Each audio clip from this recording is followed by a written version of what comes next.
आदरणीय वंदनीय शक्तिसिंह जी बापू साहेब,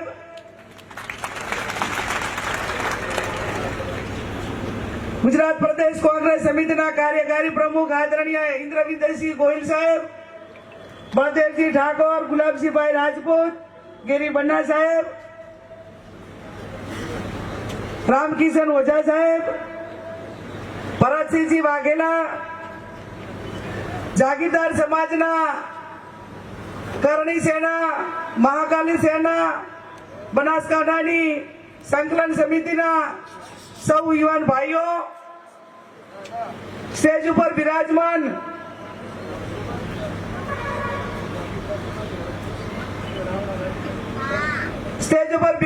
અને આપ સૌ આમંત્રણને માન આપીને પધારેલ ક્ષત્રિય રાજપૂત સમાજ, જાગીરદાર સમાજ અને રાવણા રાજપૂત સમાજ, સૌ ક્ષત્રિય સમાજને આમંત્રણના માન આપીને પધારેલા સૌ મહેમાનશ્રીઓ, વડીલો, યુવાન ભાઈઓ અને બહેનો, આજે આ લોકસભાની ચૂંટણીના અનુસંધાને બનાસકાંઠાની જનતા આશીર્વાદ આપે 7 તારીખે એક લોકશાહીનો ભાગ છે બાપુ, પણ હું મારી જિંદગીની અંદર કોઈકને ભાઈ તરીકે જોડો બાંધે ત્યારે વ્યક્તિગત હોય, પણ આજે સમગ્ર બનાસકાંઠાના ક્ષત્રિય સમાજે દીકરી તરીકે ચૂંટણી ઓઢાડી છે, એનાથી મોટો લાવો મારા માટે બીજો કઈ ના હોય। રાજકારણ તો એક ચડાવ ઉતારનો ભાગ છે, સમયને સંજોગો છે, લોકશાહીના નિર્ણય પ્રમાણે લોકોના હાથનો નિર્ણય હોય છે, પણ કેટલાક ઐતિહાસિક પ્રસંગો એ ઇતિહાસના સાક્ષી બનતા હોય છે, અને ઇતિહાસના સાક્ષી બનતા હોય છે ત્યારે આજે બનાસકાંઠા જિલ્લો સમગ્ર ગુજરાતની અંદર જયારે પહેલામાં પહેલી ટિકિટ બાપુ તમે માને જાહેર કરીને ત્યારે મારો ક્ષત્રિય સમાજ હોય કે મારો બનાસકાંઠા જિલ્લો હોય, આ બે ટાઈમે બાપુ તમારો આભાર માન્યો અને અમને એમ લાગ્યું કે બનાસકાંઠાની જનતાની નોંધ એક જાગીરદાર આગેવાને, જાગીરદાર નેતાએ એક ગરીબ સમાજની દીકરીની પહેલામાં પહેલી ટિકિટ જાહેર કરીને એની નોંધ લીધી છે, એને સન્માન આપ્યું।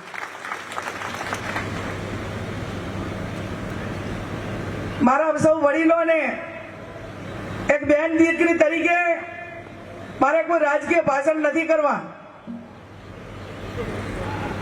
જ્યારથી કરીને ક્ષત્રિય સમાજ એની અસ્મિતા માટે, બેન દીકરી માટે એ આજથી નહીં પણ ભૂતકાળ ઇતિહાસ ગવાશે કે 18 આલમ 36 કોમની કોઈ પણ બેન દીકરી હોય, ગામમાં નાના મોટું કોઈ તકલીફ કે ઝઘડા જેવું હોય અને ગામની અંદર ક્ષત્રિય સમાજનું એક ઘર હોય ને તો એને 18 આલમ એમ કે બાપુ અમારા ઘરે પધારો, અમારી સાથે પધારો, અમારી આ બેન દીકરીનો આ પ્રશ્ન છે અને એનું સોલ્યુશન કરવા અમને મદદ કરો।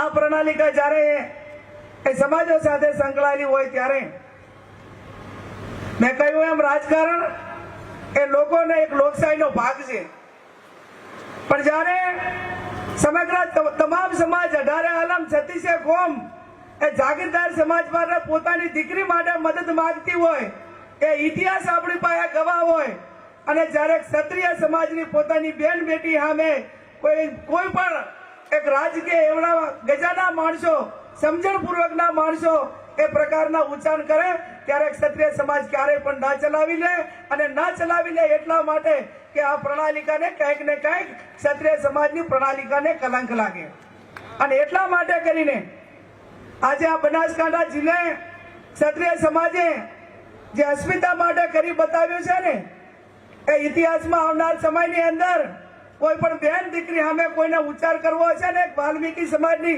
દીકરી સામે તો એ પણ ઉચ્ચાર સવાલ કરવા વાળાને 100 વખત વિચાર કરવો પડશે। આ સ્થિતિનું નિર્માણ આજે એક બનાસકાંઠા જિલ્લાએ કરી બતાવ્યું છે ત્યારે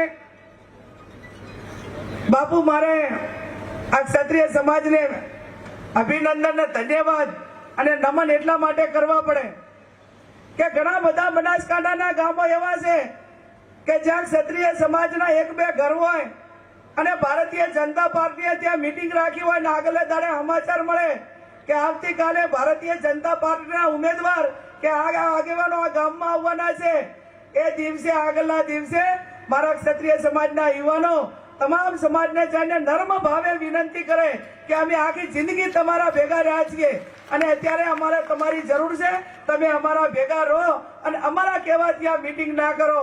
અને સમગ્ર તમામ ગામોની અંદર તમામ ગામના તમામ 18 આલમ 36 કોમે એ જાગીરદાર સમાજને ટેકો આપીને એ ગામમાં ભારતીય જનતા પાર્ટીની મીટિંગ નથી થવા આપી.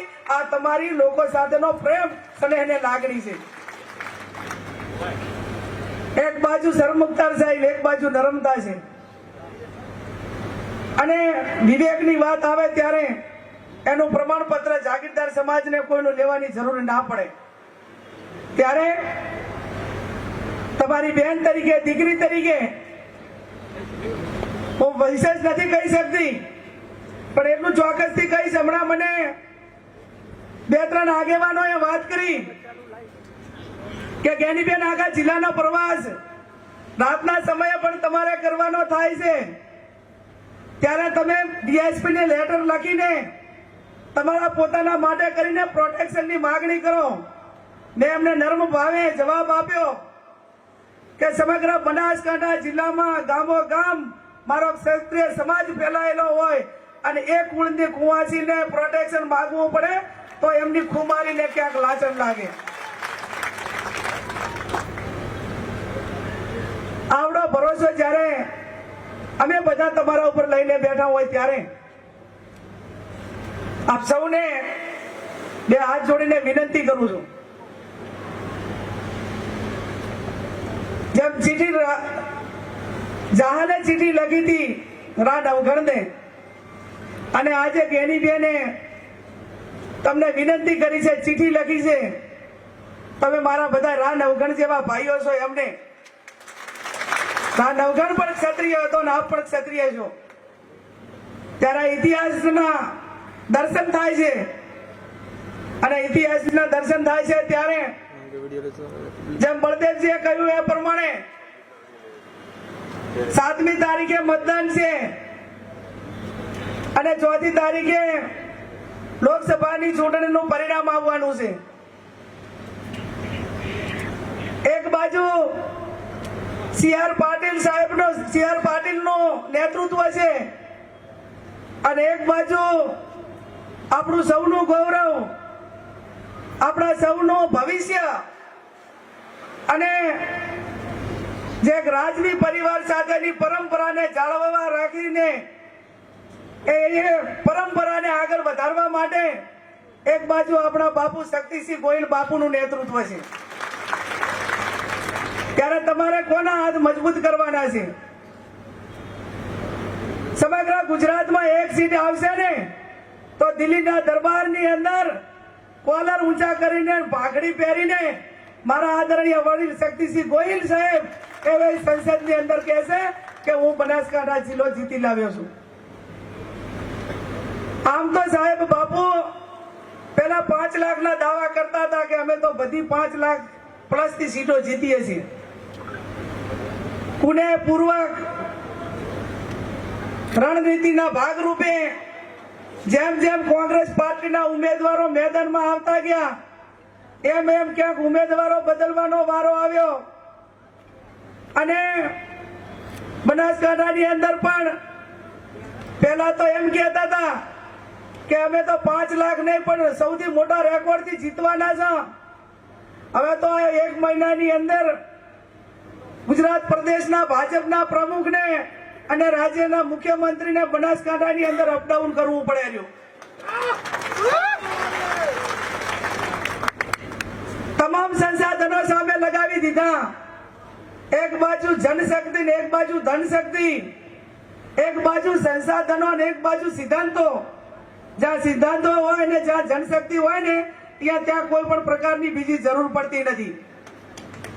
ત્યારે સંસાધનો વાપરી ચૂક્યા, ગુજરાતના નેતાઓને બધાને લાવી ચૂક્યા અને હવે આવતીકાલે તમારે એમને પોતાને બનાસકાંઠામાં એક ગરીબ સમાજની દીકરીને હરાવવા માટે દેશના વડાપ્રધાનને આવવું પડે. આનાથી મોટી તાકાત બનાસકાંઠાની કઈ હોઈ શકે? ત્યારે આપ સૌને મારી બે હાથ જોડીને વિનંતી છે કે આજે આ તમારું જે મારું જે મામેરું તમે બધા ક્ષત્રિય સમાજે ભર્યું છે એ મામેરાની મર્યાદા હું સમજુ છું. કોઈ બેન દીકરીના માથા ઉપર જાગીરદાર સમાજ, સર્વ સમાજ, ક્ષત્રિય સમાજ એના માથા માથે ચૂંદડી ઓઢાડે, એ ચૂંદડીની શાન બાન ને મર્યાદા શું છે એ હું ખૂબ જવાબદારી પૂર્વક સમજુ છું. અને આ તમારી ચૂંદડીને ક્યાંય આંચ નહીં આવવા દઉં એની હું આપ સૌને ખાતરી આપું છું. આજથી મારી જવાબદારી ઘણી મોટી વધી જાય છે. મારે રાજકારણ પૂરતું સીમિત ન રહીને આ તમામ સમાજોની પરંપરાઓ, મર્યાદાઓ એક બેન દીકરી માટે, એક મહિલા તરીકે મારે કેટલું જ કરવાનું હોય, આ જવાબદારી આજે મોટી મારા શિર ઉપર, માથા ઉપર જાગીરદાર સમાજે નાખી છે. અને જાગીરદાર સમાજે નાખી છે ત્યારે આપ સૌ બળદેવજીએ કહ્યું એ પ્રમાણે આજે તમે અમને ચૂંદડી માથા માથે ઓઢાડી સમર્થન આપ્યું. હવે 7મી તારીખે 5 કે 6 વાગ્યા સુધી એક પણ બનાસકાંઠાનું બૂથ રેડું ના રાખતા ત્યારે આ ચૂંટણીની લાજ રહેશે. હવે એમની પાસે ખોટું કરાયા સિવાયનું બીજું કોઈ ઓપ્શન વધ્યું નથી. અને કોઈ ઓપ્શન નથી વધ્યું ત્યારે જે બૂથો ઉપર ખોટું કરવા માટે જ્યારે એમની કાયમી પરંપરાઓ રહી છે એ બૂથો ઉપર મારો જાગીરદાર સમાજ એને પ્રોટેક્શન આપે, ગરીબોને, એજન્ટોને પ્રોટેક્શન આપે. અને જ્યાં સુધી મતદાન પૂરું ના થાય ત્યાં સુધી ખડે પગે રહી અને પાર્ટીને કોંગ્રેસ તરફ ઉપર કોંગ્રેસ પાર્ટીને મતદાન થાય એ પ્રમાણેની જે વ્યવસ્થાઓ હોય કે જે કઈ નાના મોટું કરવાનું હોય રાજકારણમાં મારે તમને કઈ કહેવાનું ના હોય. અને જાગીરદાર સમાજમાં મારે એક ઠાકોર સમાજની દીકરી તરીકે રાજકીય વાત કરવી એ હું પોતે પણ યોગ્ય માનતી નથી.